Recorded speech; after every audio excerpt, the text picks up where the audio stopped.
দর্শক, বিএনপি সরকার ত্রিমুখী চাপের মধ্যে পড়েছে। চাপটাকে আপনি ত্রিমুখী না বলে চতুর্মুখী চাপও বলতে পারেন, কারণ যে ত্রিমুখী চাপের কথা বলছি সেই ত্রিমুখী চাপের মধ্যে একটা রয়েছে বিরোধী দলের আন্দোলন, যেটা আজকে শুরু হচ্ছে। একটা রয়েছে হাম মহামারী আকারে ধারণ করছে, শিশুদের স্বাস্থ্য অবস্থার নাকাল, আর একটি হচ্ছে জ্বালানি সমস্যা এবং মার্কেট বন্ধের সিদ্ধান্ত। চতুর্থ যে সমস্যার মধ্যে পড়েছে এবং সেই সমস্যাটা রয়েছে তাদের, সেটা হচ্ছে আন্তর্জাতিক চাপ রয়েছে। আওয়ামী লীগের ওপরে যে রাজনৈতিক নিষেধাজ্ঞা রয়েছে সেই রাজনৈতিক নিষেধাজ্ঞা তুলে নেয়ার। যে সরকারের মেয়াদ মাত্র 1.5 মাস পেরিয়ে গেল, 2 মাস এখনো হয়নি, সেই সরকার এতটা চাপ কিভাবে সামলাবে?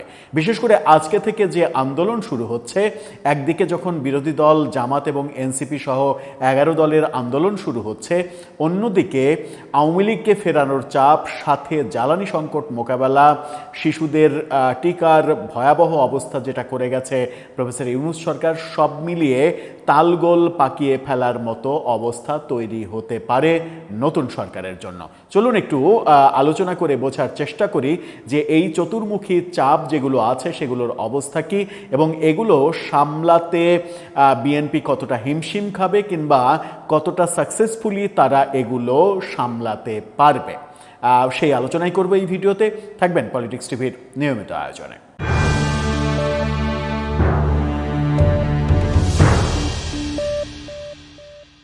দর্শক, বলছিলাম বিএনপি সরকারের চতুর্মুখী চাপ, মূলত ত্রিমুখী চাপ সাথে আন্তর্জাতিক চাপ যোগ হয়েছে। এই যে চাপের কথা বলছিলাম তার আগে একটি মানবিক ব্যাপার বলতে চাই। ফুড ফর অল একটি মানবিক চ্যানেল, যারা ক্ষুধার্ত মানুষের পাশে দাঁড়াতে চাইছে, ডেসক্রিপশন বক্সে লিঙ্ক দেওয়া থাকবে। তাদের এই মানবিক কর্মকে আপনারা সহযোগিতা করবেন, অন্তত সাবস্ক্রাইব করে অনুপ্রেরণা দেবেন, সেই প্রত্যাশা। চলে যাচ্ছি মূল আলোচনায়। বলছিলাম সরকারের ত্রিমুখী চাপের কথা। প্রথমে ত্রিমুখী চাপ নিয়ে কথা বলি, সাথে আরেকটি চাপ যেটা যুক্ত হয়ে চতুর্মুখী চাপ হবে সেটা নিয়েও আলোচনা করব।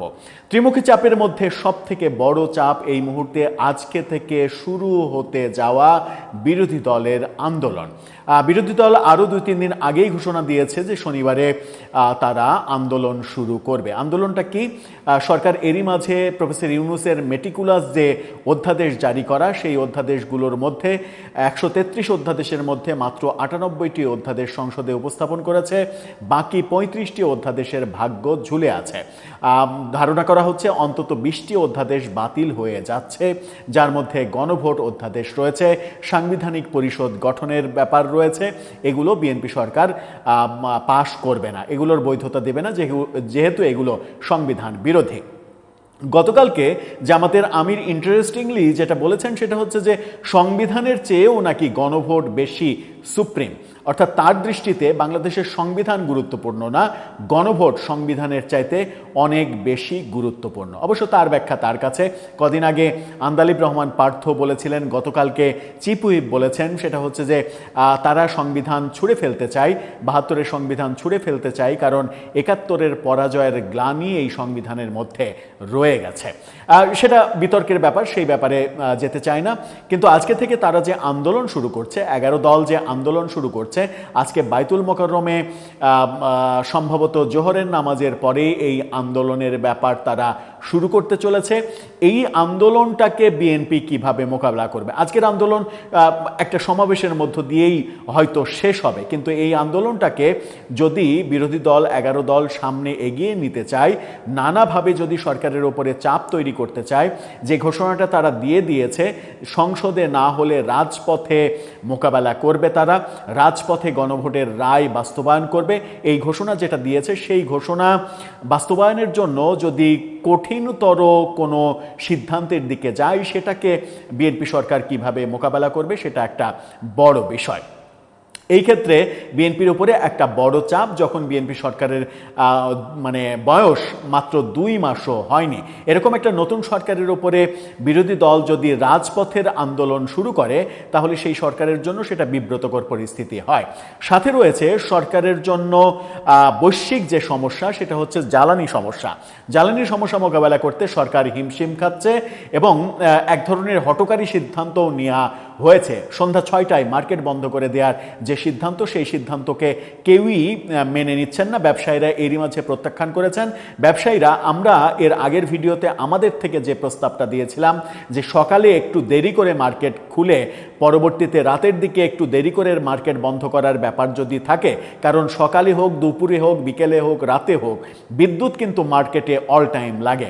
সুতরাং গতকালকে রাতে আমরা দেখেছি, গত রাতে ব্যবসায়ীদের পক্ষ থেকে দাবি জানানো হয়েছে যে সকাল 11, আমরা যে প্রস্তাব দিয়েছিলাম একেবারে হুবহু মিলে গেছে। এই মেলাটার জন্য আমাদের একটা ভালো লাগাও কাজ করেছে। সেটা হচ্ছে তারা দাবি করেছেন সকাল 11টায় তারা মার্কেট খুলবে এবং রাত 8টা পর্যন্ত মার্কেট খোলা রাখতে চান। আমার মনে হয় যে ব্যবসায়ীদের এই দাবিটা যৌক্তিক দাবি, সেই ব্যাপারে সরকারের দৃষ্টি দেওয়া উচিত।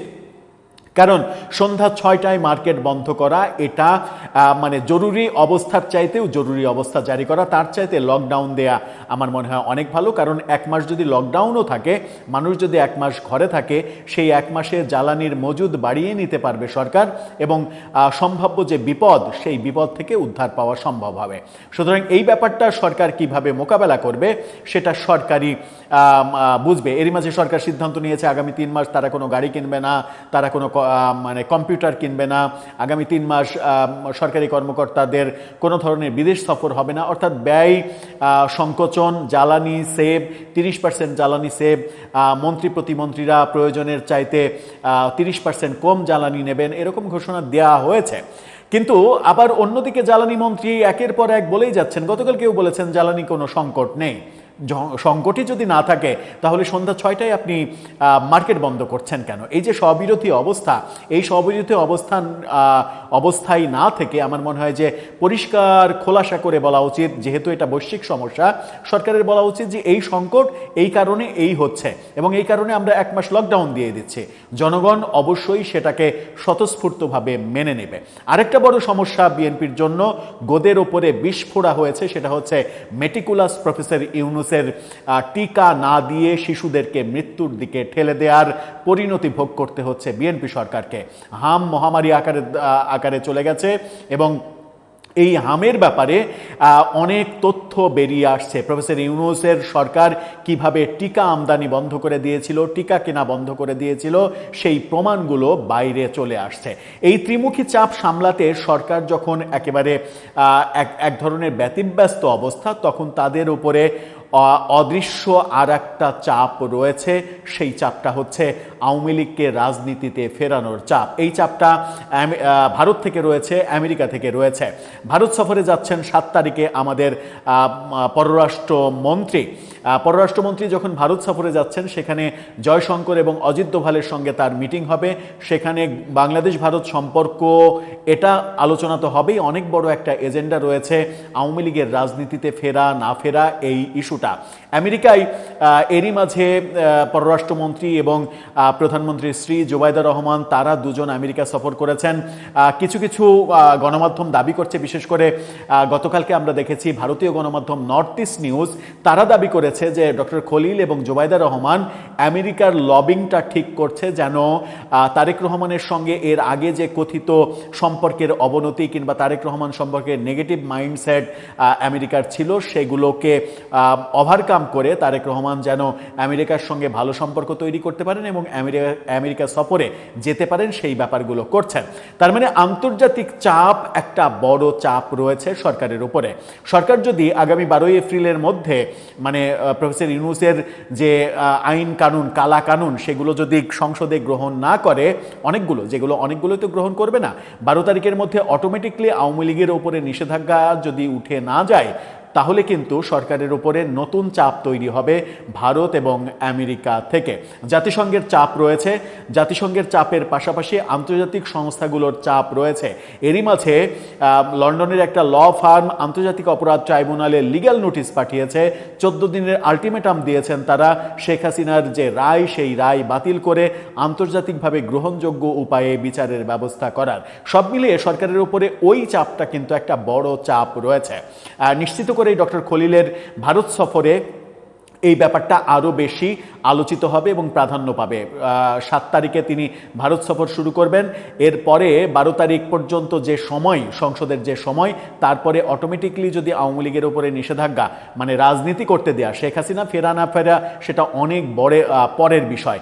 সরকার চাইলেও শেখ হাসিনাকে ফেরাতে পারবেন কিনা সেটা অনেক বড় ব্যাপার, কিন্তু ডক্টর খলিলের সঙ্গে অন্ততপক্ষে দুটো ব্যাপার খুবই গুরুত্ব সহকারে আলোচনা হবে। সেটা হচ্ছে যে আওয়ামী লীগের রাজনীতিতে ফেরা, আর একটা হচ্ছে ওসমান হাদির হত্যাকাণ্ডের সঙ্গে জড়িত অভিযোগে অভিযুক্ত যে 2 আসামি ভারতে গ্রেপ্তার হয়েছেন, যাদেরকে দিল্লিতে আবারও 3য় দফায় রিমান্ডে নেওয়া হয়েছে, সেই দুজনকে দেশে ফিরিয়ে আনা, দেশে ফিরিয়ে এনে বিচারের ব্যবস্থা করা, এটাও কিন্তু একটা বড় এজেন্ডা থাকবে। সব মিলিয়ে নতুন সরকারের জন্য বহুমুখী চাপ তৈরি হয়েছে।